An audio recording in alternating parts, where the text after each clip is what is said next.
Bonjour et bienvenue à Fajoles, un joli petit village dans le département du Lot. Fajoles renferme un site archéologique majeur, le gisement du pillage.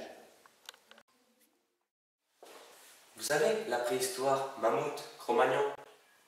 Pour découvrir l'importance du site, un musée vous accueille à Fajoles, la maison du pillage.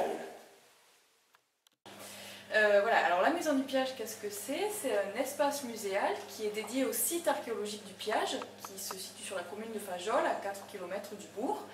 Alors le site archéologique du Piage, en fait, c'est un site où on a trouvé des traces d'occupation préhistorique.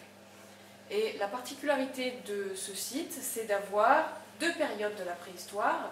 La fin du paléolithique moyen, c'est la période à laquelle ont vécu les hommes de Néandertal, et le début du paléolithique supérieur, qui correspond à la période à laquelle ont vécu les hommes de Cro-Magnon, hommes modernes ou aussi appelés Homo sapiens sapiens.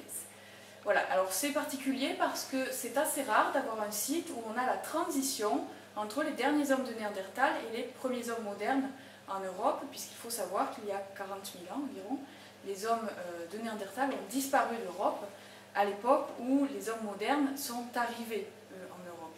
Donc voilà, il y a de grandes questions sur ce sujet. Que s'est-il passé entre Néandertal et les hommes modernes, et surtout pourquoi Néandertal a-t-il disparu? Donc ici au Piage, on a quelques éléments de réponse sur la vie et la probable cohabitation entre Néandertal et les hommes modernes. Voilà un petit peu, donc c'est ce qu'on présente ici au musée. Alors l'intérêt d'avoir un musée, c'est que le site du Piage, en fait, il est fouillé seulement un mois par an, et le reste de l'année, le site est fermé. C'est bâché, protégé, on ne voit rien. C'est pour ça qu'on a le musée ici, pour expliquer un petit peu ce qu'on a trouvé sur le site, un peu le résultat des fouilles, et puis ce qu'il en est du contexte global sur cette question-là.